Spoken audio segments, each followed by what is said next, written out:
When most people think about growth, they immediately think about, I need to get new customers. But what if it's not about getting new clients, but it's about how you grow? That's what we're going to be talking about in today's video. I am going to be introducing to you a concept or a tool called the Ansoff Matrix. If you've never heard about it before, I want you to stick around because you are going to need to keep this in your toolkit for your business planning.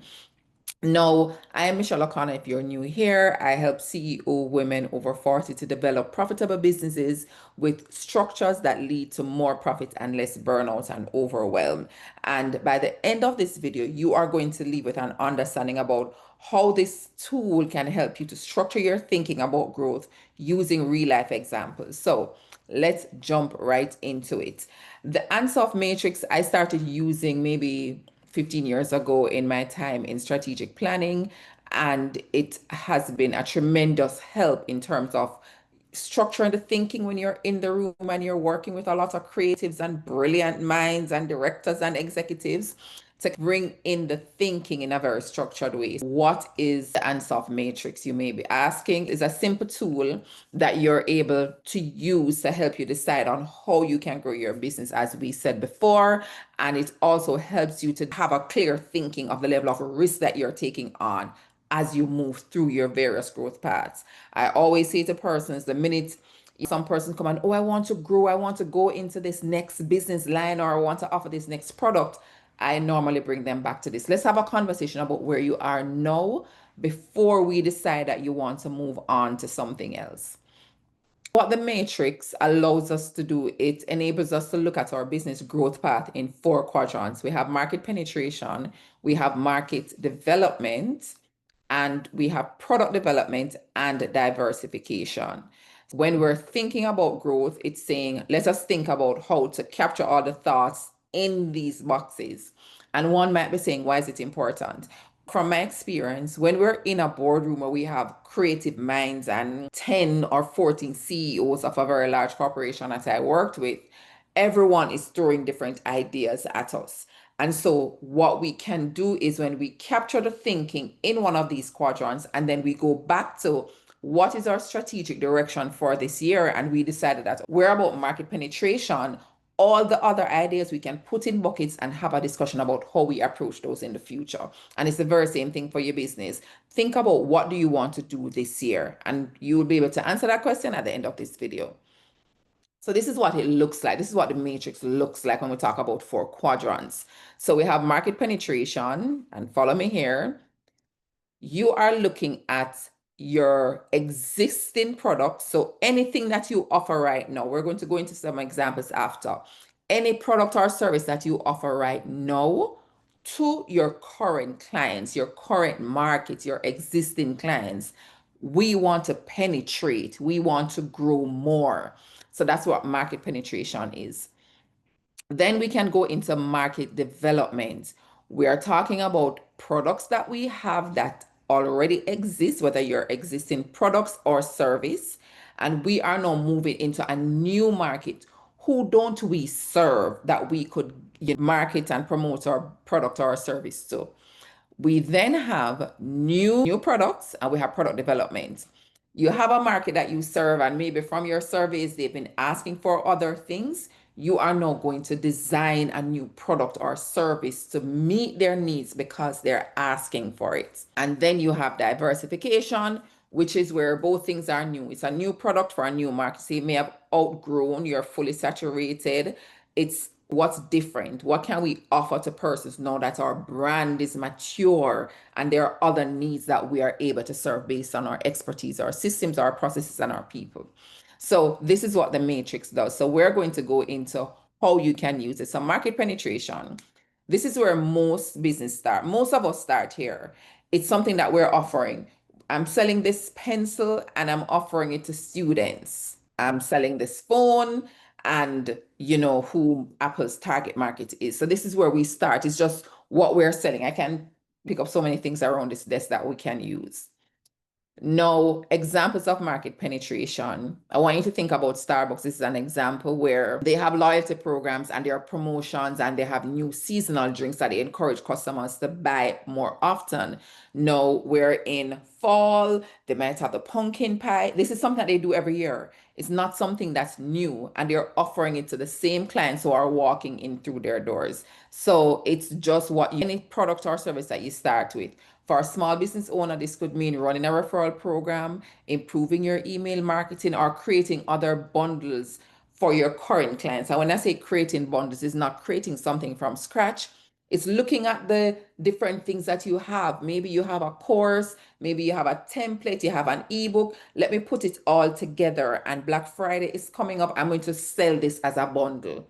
Maybe individually it would have cost 1,000. I'm putting it together and I'm giving it to them for $500. You are penetrating your market. You are letting them know you are growing from within. That's how you think about it. Now, what I want you to take away from this is that this is a low risk strategy.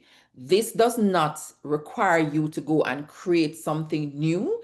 It does not require you to go and find new clients because you're offering something that you already have to people you already serve.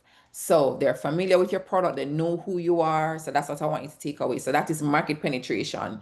So if you're thinking of growing, okay, we're penetrating the market some more. I don't think everybody knows about us. I think there's more that we can do. I think there are other channels that we can use to reach our clients.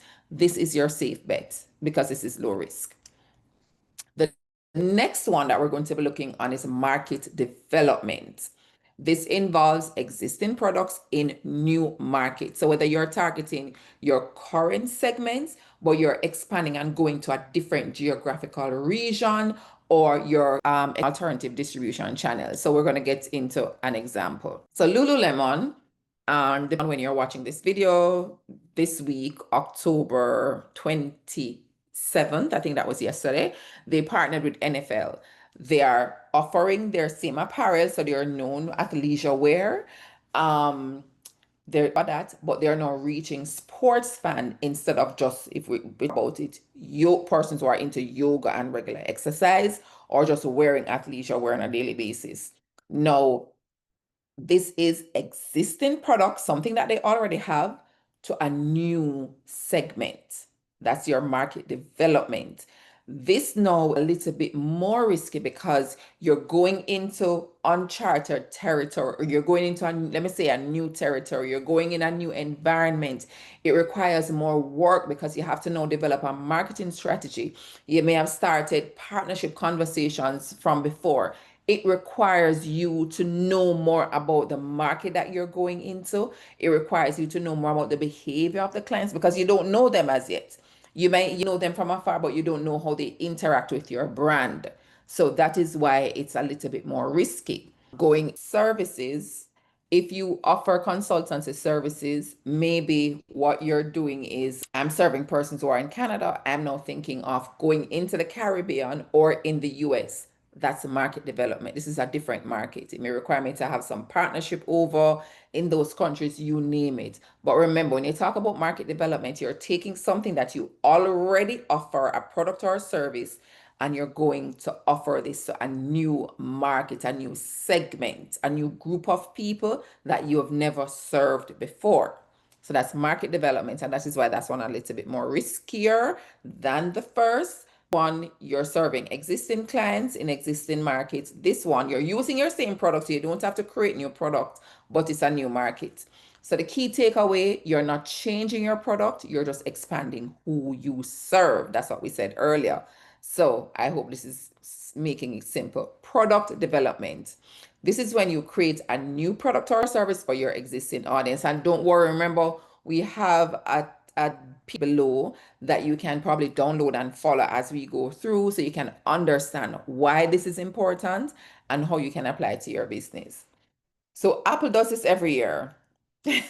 Apple does this every year. A new product, new iPhone, we argue whether or not it's new AirPod, Apple Watches for the same loyal base.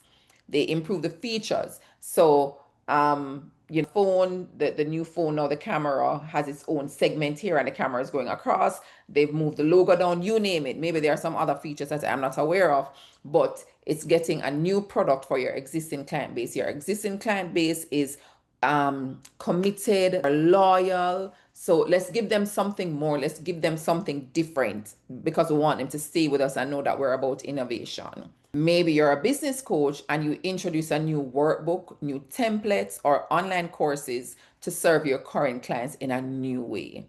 So, and a lot of persons, you may start out probably doing one-on-one, but maybe let's do a coach. Let's have a coaching platform where we upload all our material where persons can go. This is a new product. It's going to require you to do something different. It's going to require you to get the platform, so, email, hire somebody to manage it, you name it. But you're offering a new product to your clients. And I want to say that sometimes, well, not sometimes, most times you get this information from your surveys. Continue to survey your clients because they are going to be telling you what they need, what they like, what they dislike, what they're getting from the competitors. Those are some of the conversations that you want to be having with your clients. Key takeaway from here, this strategy keep your audience engaged and loyal because you're continuously adding value. You are realizing that there's more value to add and you're continuously adding value. But don't jump to this phase until you have completely penetrated your market, right? So we're going to be getting into that in the that we have. And the last quadrant is diversification. Now, this is just the boldest move. This is where we can talk about blue ocean strategy. This is where it's a brand new product and you're going into a new market. You've never served these people before and you've never developed this product before. So that's diversification. So let's look at Amazon. Amazon started an online bookstore. Today, their AWS powers the internet for millions of businesses, right? That is diversification. When you think Amazon, you're buying clothes. We could talk about even Amazon store, like the physical store. There are so many things. We now have persons. How can we now diversify? And as I say, Amazon, another thing I think of is even Netflix. You can think of how can Netflix diversify anymore? Live sporting events. Netflix is known for offering movies that we're able to watch or series that we're able to watch on demand. Okay, they're into live events and they're targeting persons who watch their Super Bowl or their Thanksgiving NFL game on other channels. So that's something that you want to think about. You're a fitness coach and you're launching a health snack line. You are normally helping persons to move their bodies. Now you're saying this is what you can eat. You're diversifying. You don't know if the people that you work out with will want the food to eat, and the persons who you're offering and you're targeting for your snack line may not be persons who want to exercise. So those are just some things that you get to think about. So just let's 4 quadrants, 4 areas that you look on when we're talking about growth, when we're using the Ansoff Matrix. Market penetration is the same product to the same market. You're deepening your reach. You're penetrating the market more. You're letting them know we are here and this is what we do. Market development is the same product, but you're going in a new market.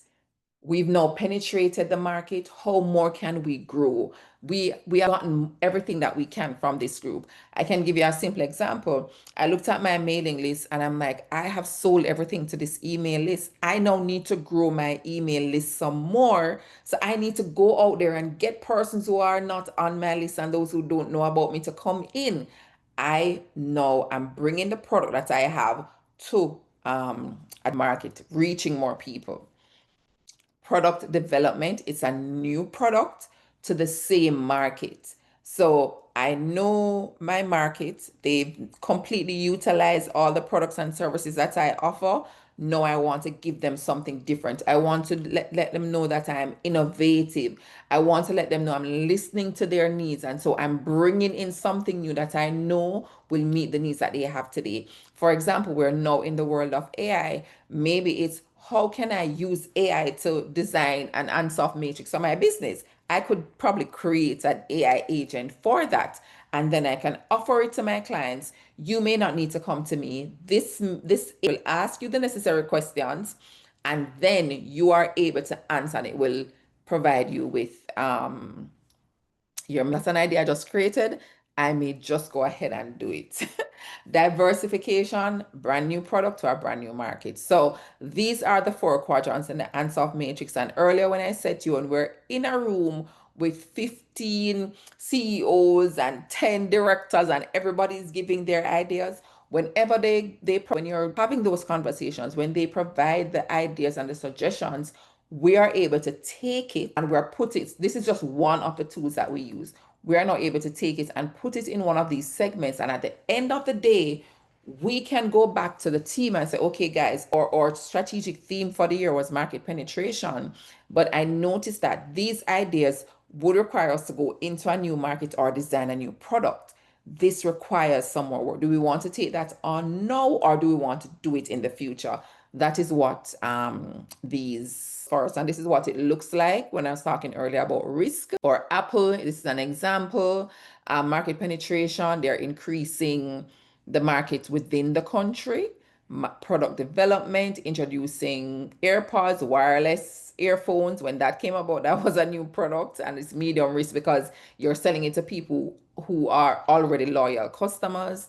Market development, expanding the market to a new country. So they probably saturated the US. Let's go outside. Diversification, launching something new in a brand new country. So this is how we would take the information and utilize it. And I did say you have a bonus in the chat, in the comments, or in the description of this video, I should say. What I have done is I have put together a checklist. How can you know when it's time for you to go to the next quadrant? Because I don't want you to jump and go to diversification without truly understanding whether or not you have saturated the market that you have serving and how it is that you can move forward. So I hope this helped. I am available to have a conversation. My are below. Let's talk about how to grow your business and how to grow it in a very structured way. And I know sometimes persons think, oh, I don't need somebody to help me. This is the work that we do a lot of times, where we take your information, we take it as jumbled as possible. I don't want it in any particular order, and summarize it so it makes sense for you. So go ahead. I hope this helped. Drop a comment below and let me know, what else are you struggling with? There might be other tools that I have that can help you. I'm Michelle O'Connor. Thank you so much for joining.